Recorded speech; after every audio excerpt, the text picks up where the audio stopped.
Yeah. to it. Okay, well, let's go ahead and hop into our panel questions. Welcome to Preservation in Practice, Part 3. My name is Mary Lesher. I'm the Programs Manager at Dumbarton House, and I'm joined today by Ariana Makau, who's the President or Principal Conservator at Nzilani Glass, and Lindsay Jones, who's the owner of Blind Eye Restoration. And today we're going to be speaking about historic preservation within the trades and how we can continue to diversify the field and make it even more equitable and accessible for a wide variety of workers and employees of all backgrounds.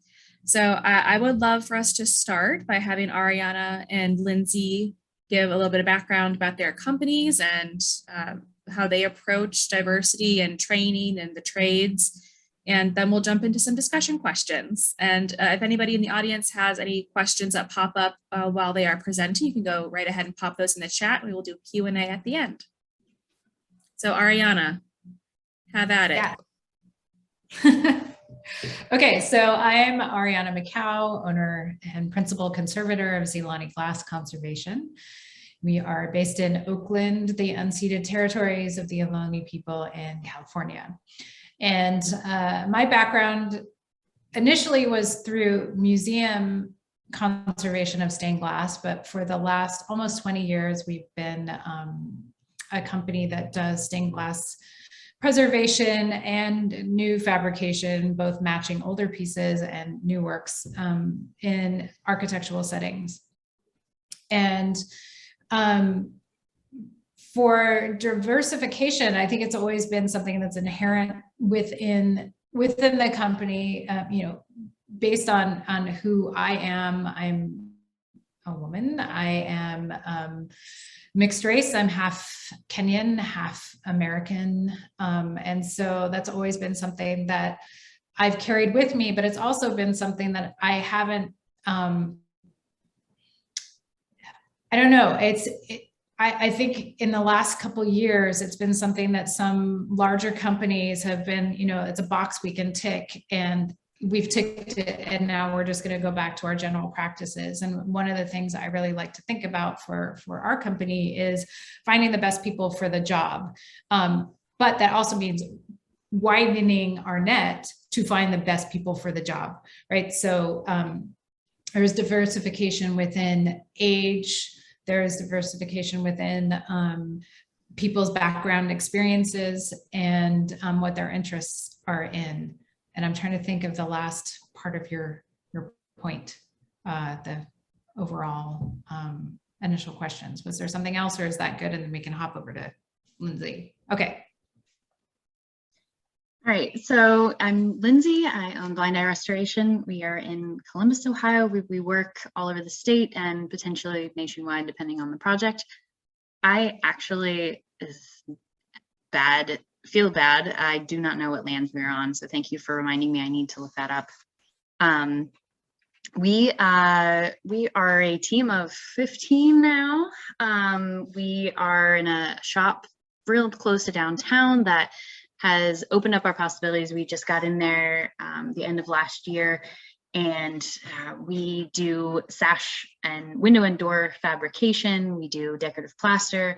We do a little bit of stained glass, a lot of refinishing and restoration of windows and doors specifically, but we've got mirrors in there, like decorative gilded mirrors. And we do historic and caustic tile mosaic repairs. We've got one now, we've had others in the past. We're doing a mural right now. I have a team on that they're restoring.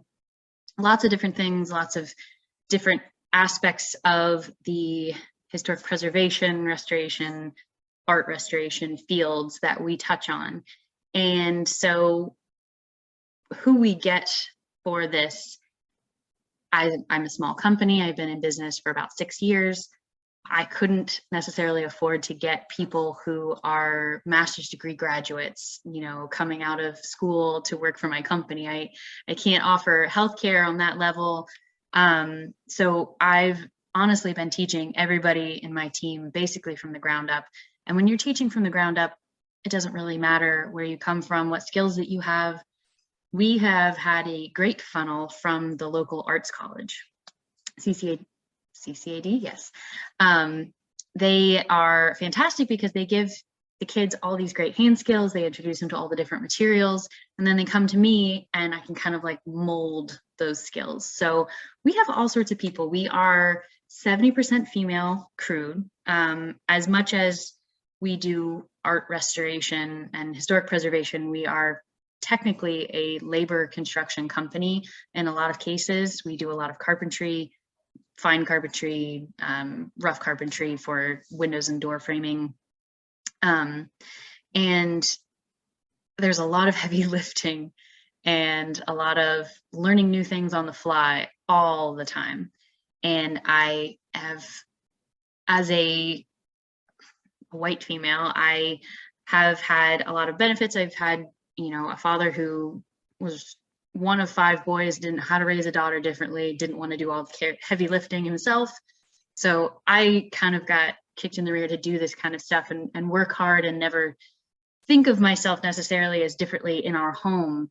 And it really wasn't until I got out into the world professionally that I felt that hitting me. And I've had, call them discussions recently with folks talking about gender as just kind of a social construct, and having to describe that and getting people to understand that just because I'm a woman doesn't mean I should be treated XYZ way. Like when you talk about what is femininity, what does that mean to you? I can hardly come up with a positive feature, honestly. Like when I think of what I should be as a woman, the way that society wants to title me, and everything I do in my entire life seems to go against it, which is really frustrating. And I want everybody who works for me to know that like you can do all of these things, even if you've been told your life specifically or just like generally not encouraged to do things that we do. All of it's possible, and you just have to lean into it. And we also have, so we have 70% female, we have some non-binary we recently hired. We also have gentlemen in our group who are great and lend to the team and are very supportive and understanding, and totally are with us when people come up to them on a job site and they're like, no, that woman over there, you need to talk to her. So we've got a really great team, and that has really lent to everybody coming together and being supportive of that. And so while the work that we do tends to go commercial or high-end residential, we also try to get out there and teach for the folks who can't necessarily afford us. We can show them, you know, this isn't brain surgery. I want everybody out there to have the same feeling that everybody on our team has, and encouraging them, you know, you can do this at home as well. So we do workshops. I am teaching right now with Fort Hays Technical or Alternative High School. We have a building arts studio program where these kids are already kind of in trades classes, but nobody is getting them to teaching them on an actual site, doing repair and then talking about restoration and how restoration construction is different than new construction, and actually talking to inner city kids and giving them an alternative option than new construction jobs. And even though they've already gotten into that, I'd love to get into more of the school programs where they haven't even been given the option of working in the trades, because those are the ages that we want to reach. But I think that kind of leads us into the main topic anyway. Yes, thank you both for that start. And we're going to start kind of broad about like trades and historic preservation, and then kind of drill down into how we can increase people coming into historic preservation, and then what needs to be done to make sure that we're getting diverse people into historic preservation. So just starting very broad, could you define trades and how work in the trades can differ between historic preservation and new construction work? I think sort of along the same lines of what Lindsay was saying about defining what is feminism and being feminist. To that I counter, like, you know, look at us. This is positive, but it is an uphill slope. And I think also when people are thinking about trades, there tends to be this hierarchy of what traditionally people have thought of, like people in the trades, and then there's us if you're talking in an academic setting. And the longer I've been in this business, the more I see not necessarily blurring of definitions, but coming together of definitions of, you know, people who are preservation, have a preservation bent, and also a construction bent. Like if you are, if you're working in construction and you're thoughtful about what you do and you're skilled in what you do, and there's an area of, you know, a window sash that's missing, and you can match the grain and you can match the profile, and you're in the trades, you've just become a preservationist, right? So I think there shouldn't be these different lines that we go along. And especially for us in conservation and preservation, you know, we do our focus in stained glass, but also thinking about the surround. I find there's a lot of learning still when we're on a job site and we're talking to an architect and also a GC, a general contractor, sort of bridging the two languages between the people, you know, the architect has this vision, and that maybe that's leaning more towards conservation, but their vision may not actually be practical. The vision may not physically be able to manifest itself. And you can sort of see that GC, you know, rolling her eyes, going like, this is just not gonna happen, or I can't make that happen tomorrow because I have to, you know, get all these rubber bits or whatever. And so I think we need to refocus our definitions, or throw them out the window, or broaden them so there is more of an overlap and an understanding of what that is. Specifically for us, it's been challenging because if you look at the definition of glazing, someone who has a C17 glazing license like I have, who's a contractor, they may not necessarily understand all the needs of what a stained glass window has, and what the, you know, the limitations and the types of glass you need, and what materials an old stained glass window, lead, and potentially asbestos being in the putty and all these things. But if you look in the definition, it says, you know, glazers also do stained glass. Yet glazers, because they're in the trades, usually get prevailing wage, and they fit into a slot that most general contractors understand. Then when someone like myself or my team goes and bids a job, somehow, because we have this added art component to it, one would think it would be on par or elevated, and yet it's sort of tamped down like, oh, well, that's just an arts thing. So we undervalue what your rates are. How come your rates are higher than this normal glazer? I'll just get a normal glazer to do it. And so there has been that challenge, and an ongoing challenge for us to sort of educate while bidding the job. And that's really hard when you're working on site. And then on top of that, I've been sort of at the forefront of trying to champion health and safety requirements for everyone.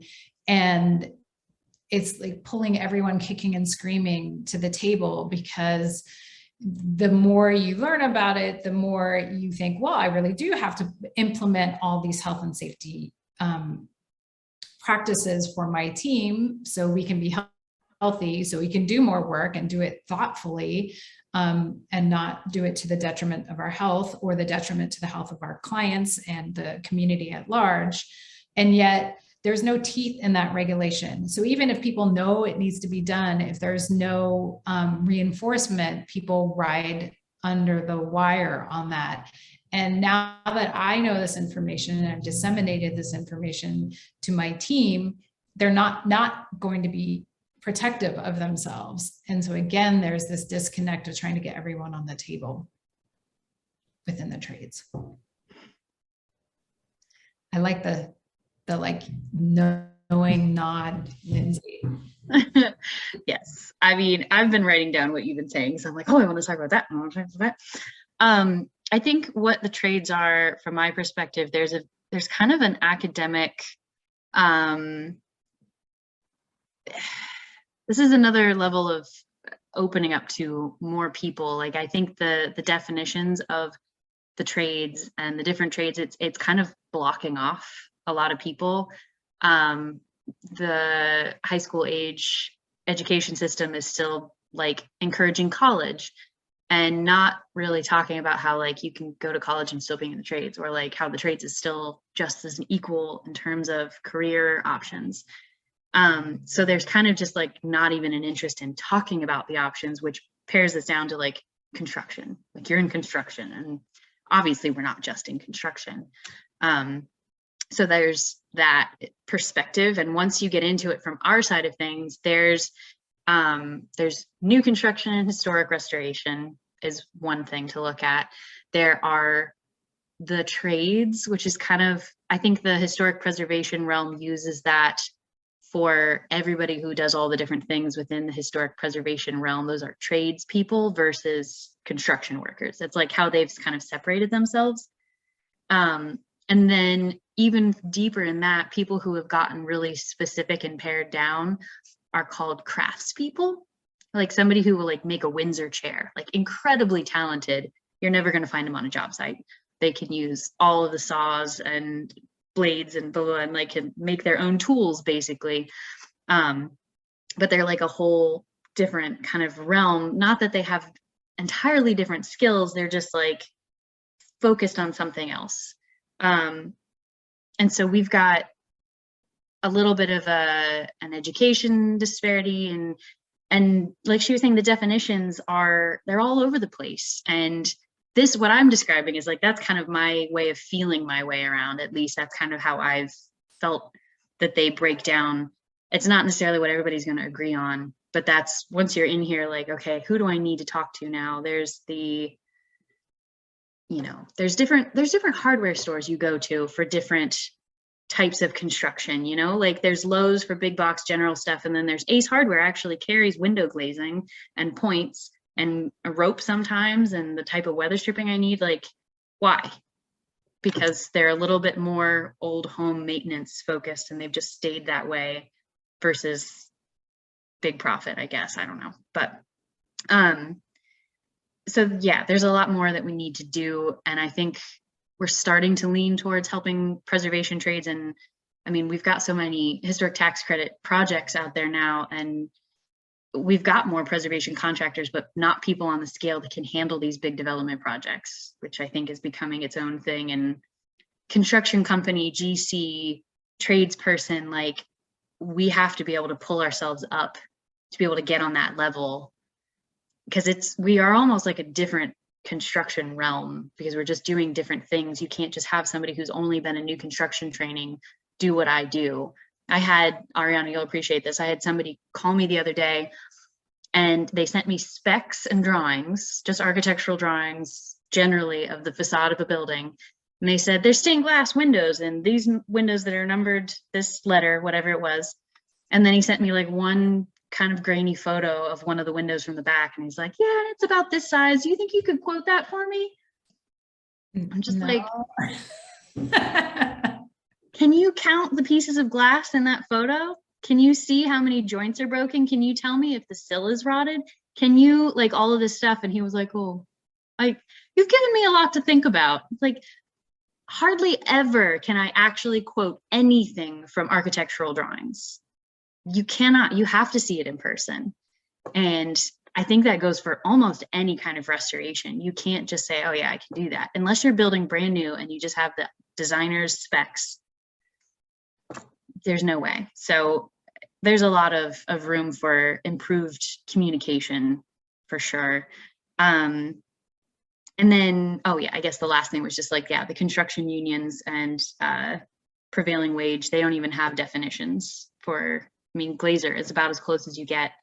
For my insurance, I think I'm windows and doors. I think they've got me covered under windows and doors for special trades kind of thing, but they could have stuck me under carpentry. It's just like, which one is it going to cost me more for the insurance? And that's, you just find an insurance agent who understands and kind of is like, well, this level will cover you, and I see what you're working with, and it's really difficult. I think also, that's so great that you found someone who kind of understands what you do in the insurance realm. But I think one of the other components that, if you're thinking about what our types of companies do, we're specialized, but then it's almost like we have to back train all the support people, right? So if you go from just doing it as a hobby to having an actual company like you and I have, and then you're going out and you want to be covered in order to do those larger government jobs, or just, do it correctly for a residential job, you have insurance, and finding some insurance company that understands all the different facets that you have and how that breaks down. And then finding, just payroll for us. We are doing online payroll now. So the team has to use their phone. They have a phone app, and they're like, really, do you really have to list 30 different actions for this job? Yes, we do, because they're all different, and you're training some people, and some people you can, they no longer need their training wheels, for lack of a better term, to do the cost. And just having to navigate all that, the back infrastructure of running a business, because it is like any other business. The core part of it is a business. It doesn't matter if you're, I don't know what type of business it is, it's a small business. So all of that has to be put in place. And I think there's a lot of training that has to happen just for those support positions that are not the core to your business, but they make your business a business. And I wish that it wasn't on us to have to train those outside support systems. And there is no, so this kind of goes back around to the, now there's this new light in the last couple of years of shining a light on, ooh, it's a woman run business. Ooh, it's a Black owned or BIPOC business. And look, this is how this big company supports them. How do you actually do it? How do you do it day by day? How do you set us up for success so we don't have to keep on going around and retraining you, this huge conglomerate who can afford to have someone spend 2 hours on the phone for tech support, but you can't afford the 2 hours for tech support because you're running everything else. I think that's extremely frustrating and should be the next level, the next step. If these larger companies really want to support small businesses, small preservation companies specifically, is, do the work, because we're doing the work that we can do, and we don't have time for you to do your work as well, Preservation Maryland is, I think, working on that and getting some stuff out there for having apprenticeships for preservation trades, and getting that federally approved so that you can actually get a federally approved apprenticeship, rather than just having a training that is NPS guidelines based. Yeah. Excited about that. Me too, because I hadn't heard of that, right? So it's and it's these sort of forums where you hear it, and how come it's not first and foremost in the front of everyone's mind of something to do. That's a really fascinating area that we've led this discussion. And I think our next question was going to be about the place of historic preservation within construction and navigating that larger web. But I think we've kind of already covered that. And now I'd kind of like to move more specifically into historic preservation. And from what you've said, it sounds like there needs to be some kind of, there's not a lot of necessarily infrastructure or I'm not going to say legislation, but policy definitions in the historic preservation field. What do you guys think would be necessary to help maybe standardize historic preservation as an industry more and make it easier to understand, easier to get into, just kind of level the playing field a little bit that would allow, just make it easier overall for both people who are already in the field and people who are looking to enter? And that wasn't a question that we talked about talking about, so I'm sorry I sprung it on you, but it was just too good not to ask. Right. Monetary support. I think there's lots of people who like Lindsay and myself, we have the knowledge, we have the interest, we have the actual spaces to support that. We have the passion for the work that we do and the passion for sharing the information that we have to disseminate it to a larger group of people. And there's not the capital to support the bridging of training a couple people. You know, how much does it actually cost for, you know, us to share that knowledge with other people? And I think it's not, you know, I can speak for myself specifically. Generally, I had a great support system growing up as a young girl, being raised in a single parent household with my mom and my sibling, but still, you know, there's this sort of like, you shouldn't ask for money, you shouldn't understand how money works, you shouldn't understand, you know, just do it because it's the right thing to do. I would love to be on a better financial footing I mean, I'm fine, but I would love to have that extra financial footing so I can, like Lindsay was talking about, share that information with more people and not be driven by our projects only because it's government funded or because it's someone who has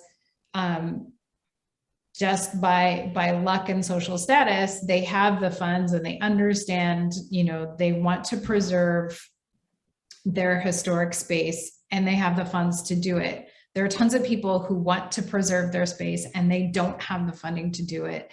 And so the narrative of what deserves preservation becomes very narrow.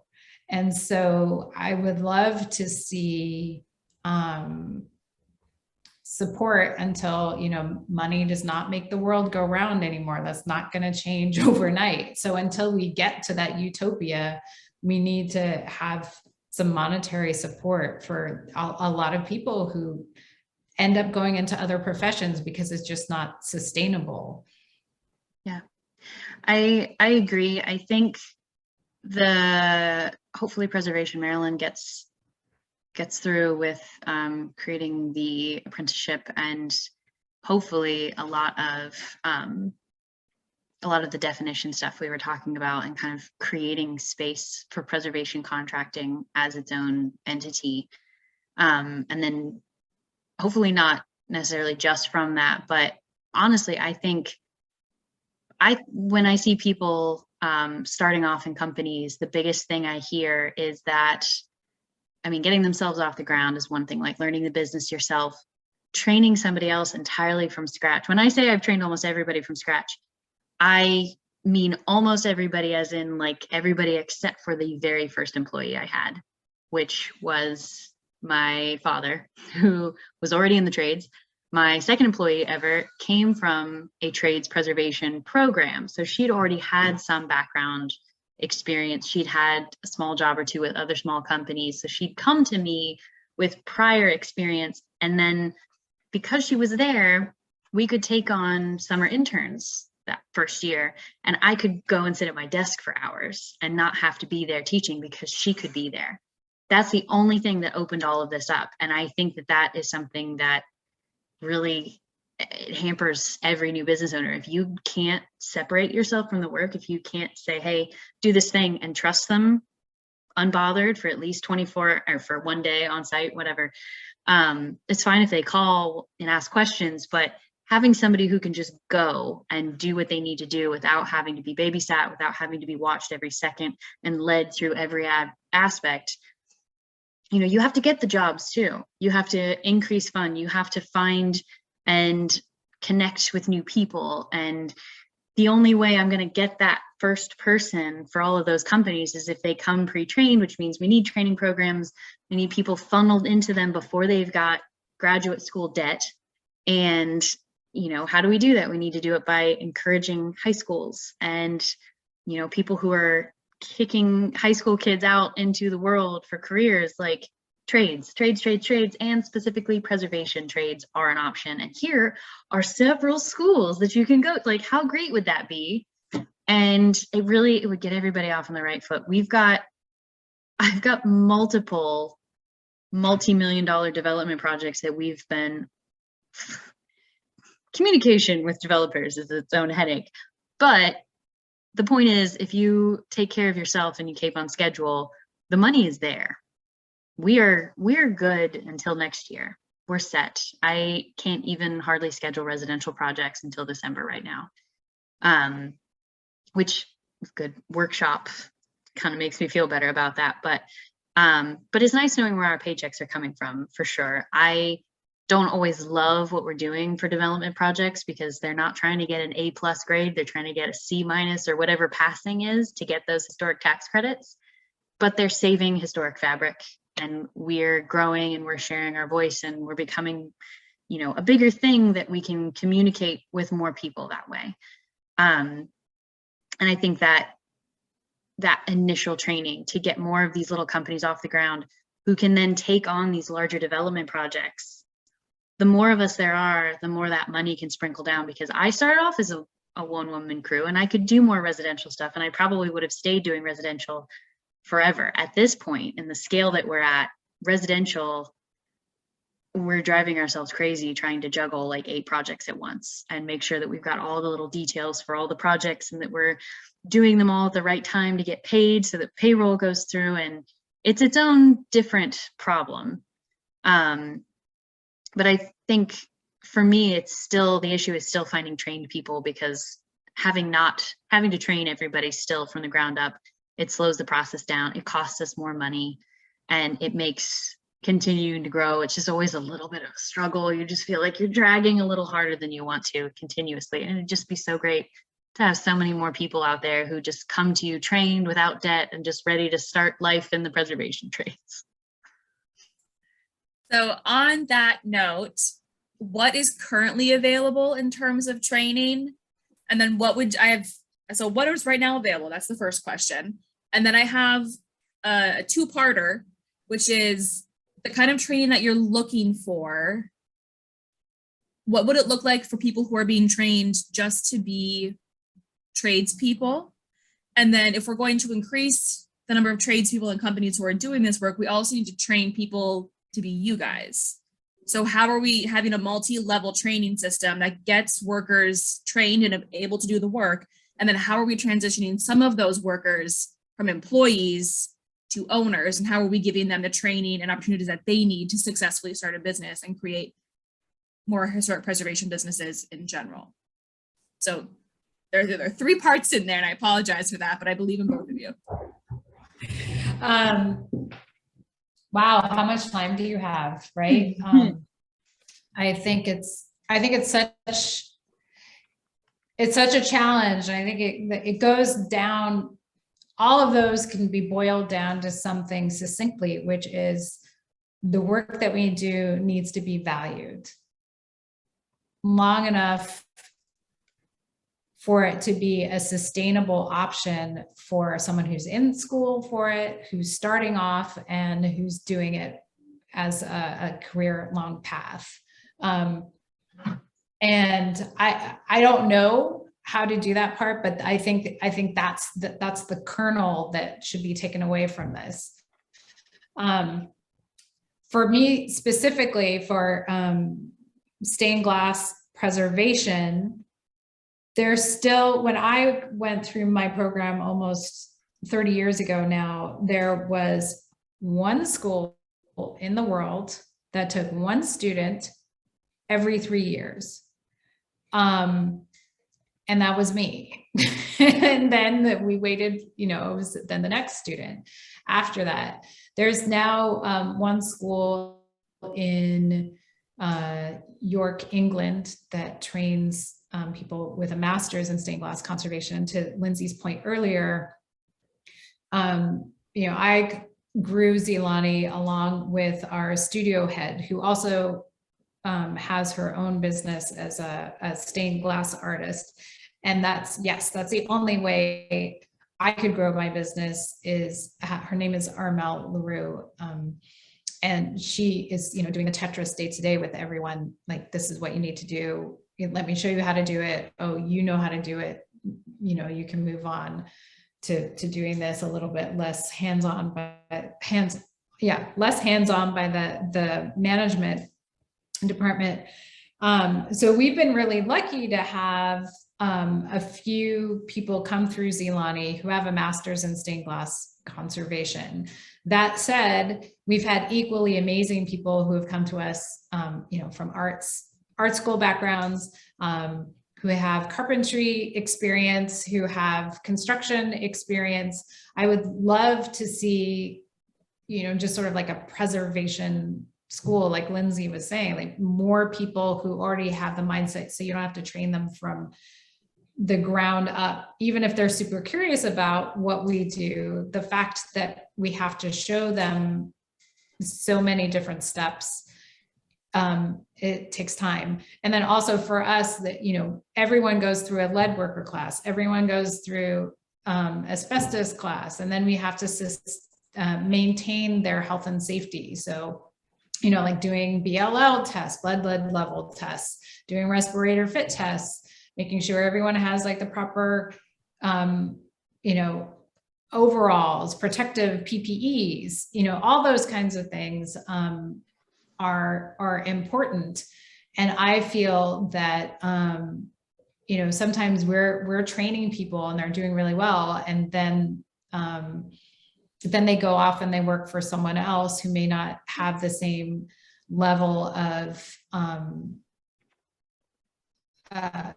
attention to all the different steps that we do. So, maybe that way they're getting planted in other studios that are learning things, or this has happened in the past where someone goes and works for another studio and everything that they learned with us is there, but that other studio doesn't implement everything. And so that's going away, and they're just not doing it anymore. And so I think it's kind of, I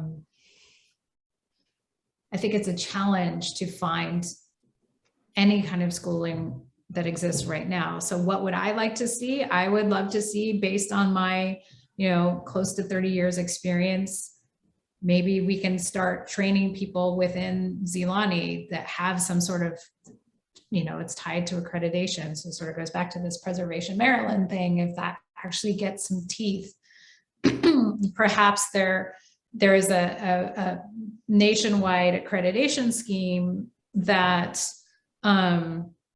is applicable to different studios and companies, no matter what your size. It's like what you actually do, kind of tier training, because I think the best way you can learn is actually doing the work. And how do you train the Lindsays and Arianas of the world? Well, we're overtrained. Again, we're educated. Yeah, exactly. We're overtrained, but also no, and we probably don't, frankly, right? We were talking before we came onto the official Zoom of like, we're never not working, even when we're doing other things. I at least I can speak for myself. I've always had like, there's this tiny little corner here that's always like, Nzilani, what else can we be working on? But I would like to see business training, maybe just general business training for not just people who are in preservation, but for artists in general, because they may not end up just doing fine art as a sustainable lifestyle. They may end up going to something that's the confluence of, fine art and preservation and hands-on work, and understanding the business side of it. If they're interested in it, then that's a really good thing. And the only way you can do that is training. And I don't think not everyone wants to be us. It's a challenge, right? So you really have to have that entrepreneurial spirit along with everything else. And if you don't, you're not going to survive. You're not going to last a long time. You have to be excited. I think someone outlined to me recently a good question about, if you want to be an entrepreneur, if you want to run your company, is like, does it give you energy to have to, like Lindsay was saying, like Tetrising these 8 different projects at the same time? Yeah, it's challenging in the moment, but is it like, do you actually get amped up from that? Or you're like, oh my God, this is horrible. I can't hold this up anymore. This is not where I want to be. I want to have something that's like in these different categories and I can check them off. Running a business is never like that. I love it. Maybe 1 to 8, I hate it, but the overall scope of it, I find it invigorating. And so you also have to sort of assess what kind of person you are. Yeah. I was thinking today, as I was driving around, that something about what makes a business owner, the characteristics of a business owner. And I feel like the small preservation trades companies that I've worked for, the owners have always been a little kooky. There's something a little weird. And I feel like I've heard that from other people too. My employees probably think it of me. And I think it's just like being a business owner and having, especially in construction, I don't know about anywhere else, I don't have experience with that, but all of the personalities that you have to deal with, all of the hats that you have to wear, I think it changes your personality a little bit. Like you have to be a little kooky and a little bit like, well, all you can do is laugh. Just got to get through the day. It's fine. You're the richest you've ever felt and the poorest you've ever felt all the time. And it's very stressful, but you start redefining what stress is, because it's like, I'm still alive. Nobody quit. Like, I got through the day. The client's happy. It didn't go exactly how I wanted to, but I'm home now. I'm going to go to bed. I listen to Golden Girls every night to fall asleep, and it works like a charm. It's fine. But yeah, I think the actual building of a business owner might be more about personality and what you really want to be doing. I know there's people in the world who really just want to be project managers, really just want to be company owners. They don't necessarily want to be tradespeople. And knowing you're a worker bee or not a worker bee is a very important part of being in the trades, because if you are not a worker bee, you are not going to hang out here very long. Mm-hmm. If you can't get into like the detail of cleaning glass for days on end when you're trying to get a big project out, like this just may not be for you. But I think you'll find that out once you get in there, if you get a job in the trades. There are a decent number of places to get some kind of experience. If you go to the National Park Service website, they have a pretty good list of, it's not necessarily all schools. Some of them are just like certificate programs. Sometimes they're just workshop places. Preservation Maryland is trying to set up something. Northern Kentucky is setting up a program. I don't know how long it lasts, but it's supposed to be basically like a school apprenticeship setup. Bob Yap is working on that with them. Bob has his own workshops where he works out of his bed and breakfast in Hannibal, Missouri, and teaches people in his basement, I think, and they like fix stuff around the building. He's really tied into the National Park Service. And there used to be School of Reds in Washington. I don't think they're there anymore. Belmont Technical College is in Eastern Ohio. That's the certificate program that my old employee came from. Yes, there you go. The link over there. Yeah, so there are places out there that you can get some experience, but I don't think it matters so much where you get it, as much as that you get it. Because I've had people ask me to give window workshops, a whole bunch of times, and they're just like, all right, everything we need to know, and maybe we can start some businesses. And I'm like, how long do you have? We can't do this in a weekend. We can maybe not even do it in a week. Give me 2 weeks of people working, and I can maybe get through all of the detail stuff. Not that they'll know how to do it for themselves, but it can give them a start, and then they can go home and work on their own stuff, and they can join some social networks and talk to people there. Facebook has like window restoration places you can talk to all the professionals and ask questions. Some of them are supposed to be for the professionals to talk to each other, but if you're getting into a business and you really just like, I want to do this, I know I love it, there are people out there who can help you and can kind of encourage you, at least in the wood window restoration field. There are groups like that. There are art conservation groups out there for architectural building restoration professionals.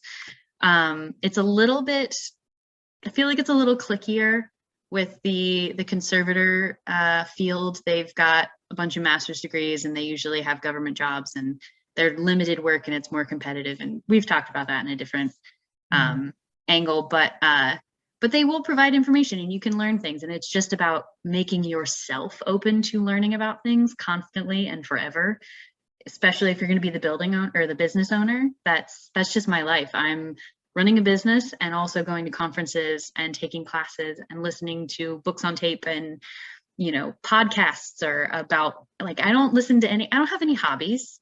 This is my entire life. See the crazy eyes coming out. This is what you got to do. But I think that's, if we can get more of those programs, again, I still think it's more like we need to get more of them in the high school, like even little kids. Like Ariana talked about, you went to like a show and tell career day for your kids. That's huge. Those kids now know that this is a career option, and that never came up when I was growing up. Never. I didn't know about preservation until I was in grad school. So, like, it's getting just the knowledge of it out there as a possibility, then maybe funding the schools, because I know that's a big part of not having those classes generally, like fund the education. And then once we've got the education and the people educated, they can work together in their groups, become bigger businesses that can take on bigger jobs, and we can become that bigger presence. Yeah, Fred is also a window restoration specialist. He's very interested in passing on his information, and there's lots of folks like that. We're all happy to share. I've got a big job coming up in Indiana, and I've contacted 3 or 4 window restoration people in my local area and surrounding states, just being like, if I pull the windows, will you work on the sashes? Please. And there's enough work for all of us right now. There's no reason to limit anybody. All the information is out there and available and shareable. It's really just getting it to the people who have the opportunity to make this into their livelihood without having to backtrack in life. That's huge. I've got one employee who was a nurse, and she's doing it for her mental health. She loves it. And we don't know if she'll be able to stick around forever, because she was making literally double as much as I can pay her before. But it's such a satisfying field, and if more people just knew about it earlier, and we could maybe pay more once people realize and value what we do. Like Ariana was saying, we can raise our prices and be able to afford our people and pay for health insurance and all of the above. And when people are going on to start their own businesses, we can be the better example, and all of us having all of the safety precautions and everything, so that when they start their businesses, they know all of the things that they should do to keep their employees safe and healthy. I went to a hobby stained glass class the other day because another employee of mine was going to it, and it was just a really cute, like, sun catcher thing. And I don't do a lot of foil work, so it was just like a fun excuse to go, like, just do something. All of our stuff is pretty much lead and zinc. So it was just like, all right, let's go play for a day. And it was a room packed with at least 15 women in close proximity to each other. The glass was already cut. All we had to do was flux and solder all the pieces together, and no respirators. Everybody, there was 60-40 lead with donuts nearby. And the woman teaching was like, I could do this all day in my shop. I was just like basically talking about it. Was at her dining room table. And just like, I looked at my employee, and she's like, I'll wash my hands. And not breathe. Yeah. Class. But I think that's something that That is so important that I think some people think, for us specifically for stained glass, that, well, if you're doing preservation, you have to be really, there's these certain criteria that you have to adhere to. But if you're doing sun catchers and you're just soldering the copper foil, you're okay. And long-term, you're not, but you also want to celebrate the fact that those people are so passionate and so exciting and do want to do it day after day, all day long. And so, having sort of balancing that and saying, like you were saying, you're constantly learning. I don't think any of us are ever stopping to learn. And, doing, if anyone out there is just doing stained glass, I have my 3 things of like, wash your hands, like your employee said, often and after each task. Don't eat where you work. That's a pretty simple one. And then change your shoes so you're not tracking stuff from one place to another. That can drastically change and improve your health and safety, even if there are not and everything else, you can just start to, build up on those 3 criterion. But yeah, I think education, both in schools, but also educating yourself as you continue to go down this path is really, really important. And I feel, I don't know if it's because I'm getting older and I'm like, oh yeah, now everyone's more apt to share their knowledge. I know there are certain companies and disciplines that tend to hold on to their information and don't disseminate it along with their peers.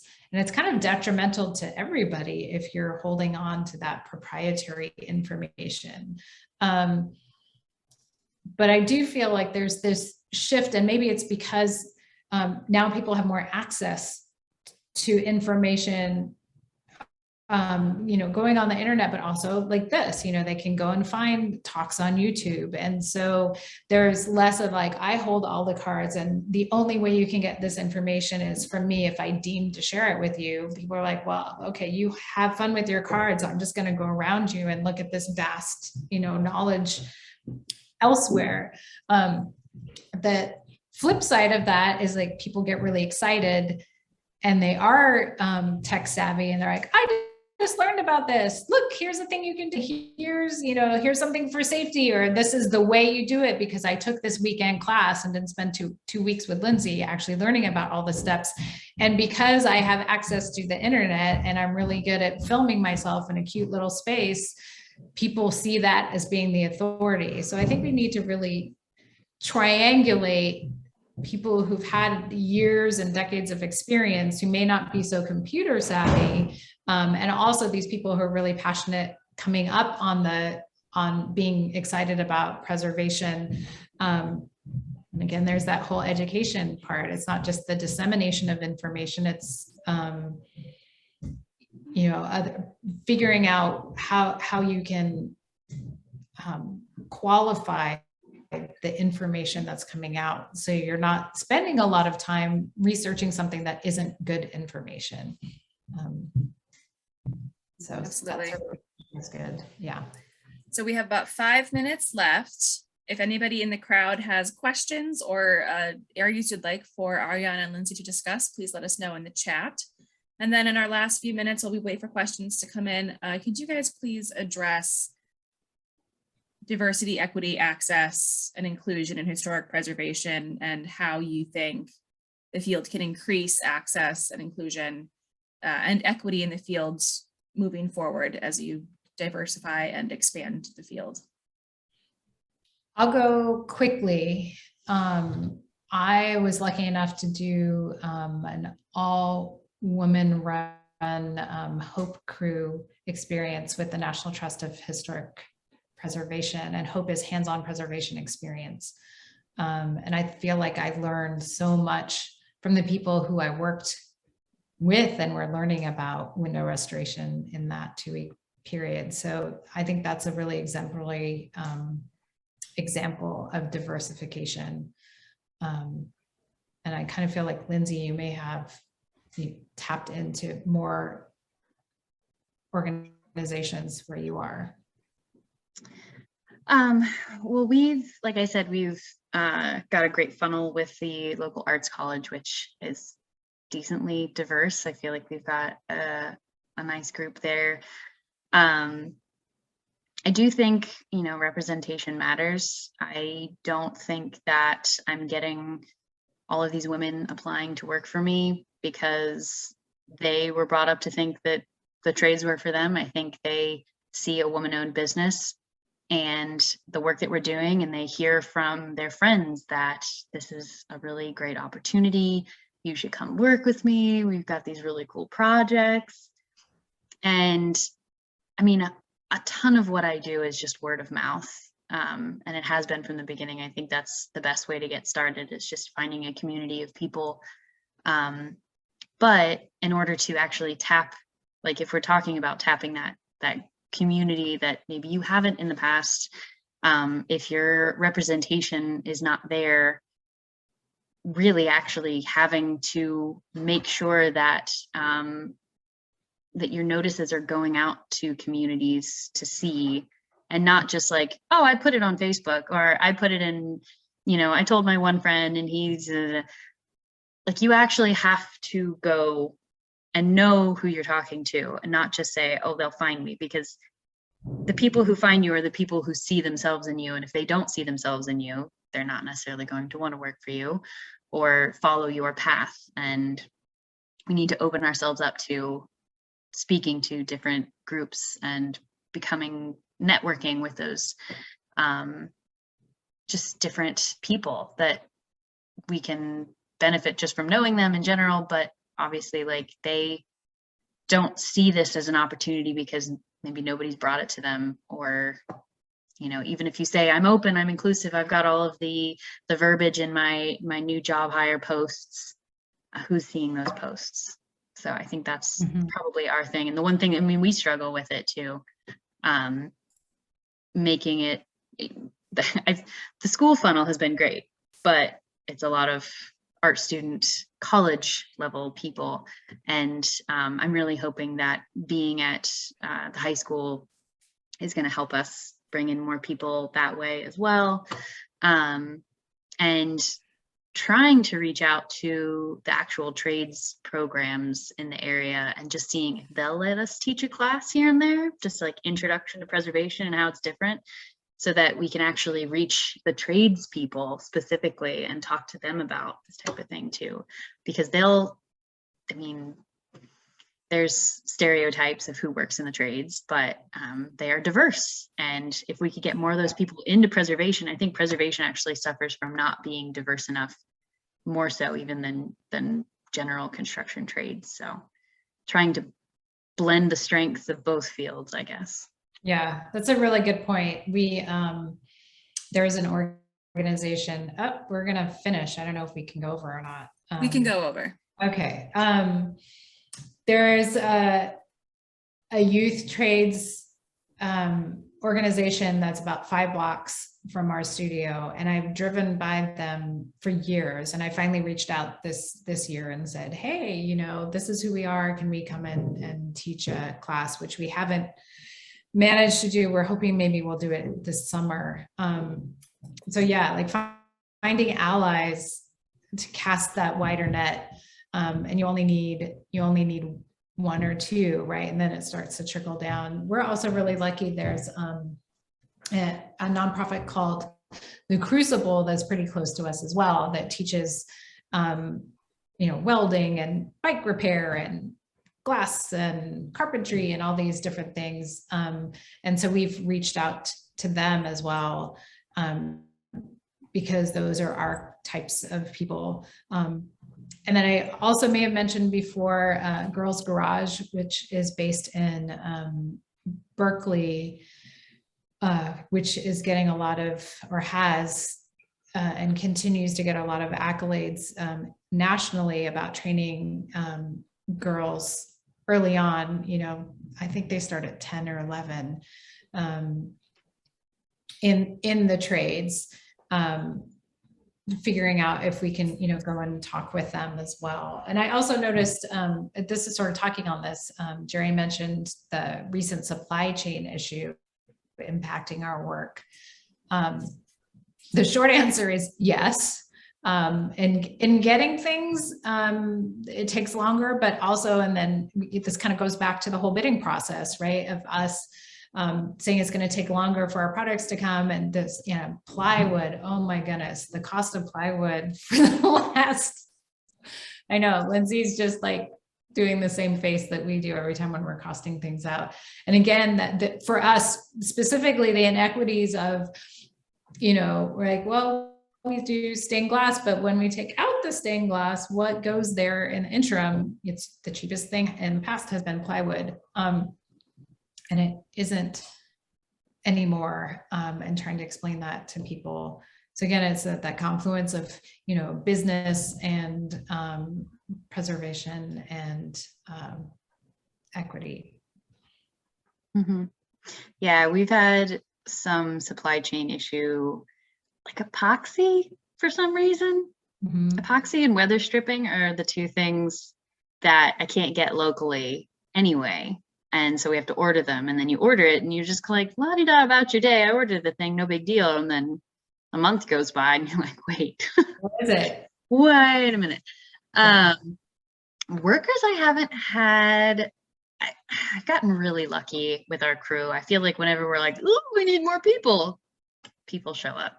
And I think that might be part of the pandemic has made a lot of people realize what they do and don't want to do.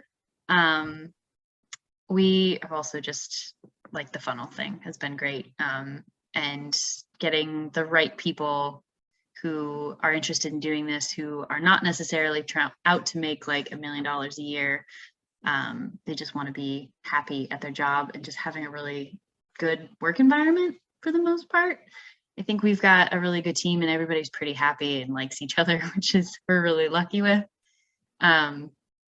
Yeah, I think supply chain, it affects estimates, but as long as you stay on top of it and have that mindset of like, you know what, I don't have to absorb this. The estimate is for the client to cover.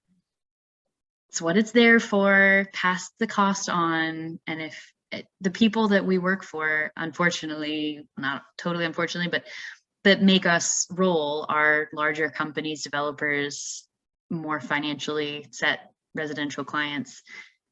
People who, like, when you add on the cost of a new layer of plywood, they're like, whatever. It's like not a big deal. And it may feel like a bigger deal to us, but like it's going to be a bigger deal if we don't put it on there, more so than if they don't take it. So I think just recognizing it, be really honest about what your costs are.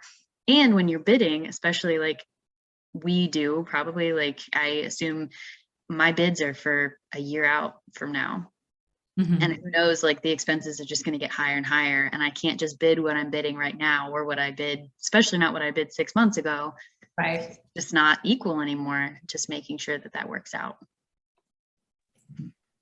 I want to thank both of you for this wonderful conversation and for everyone who joined us today and in the comments and asking questions. We really appreciate your engaged listenership, viewership. We're going to have the last part of this series on July 6th. So we hope that you can join us for that. And we're going to be looking towards the future of the historic preservation field and what it needs to do to continue to survive and thrive. So that is our next installment, and we hope to see you there. Thank you once again to Ariana and Lindsay for their time and expertise. We greatly appreciate it. And we look forward to seeing all of you again in July. Enjoy the spring. We'll see you again soon. Thank you. Goodbye. Thank you. Bye.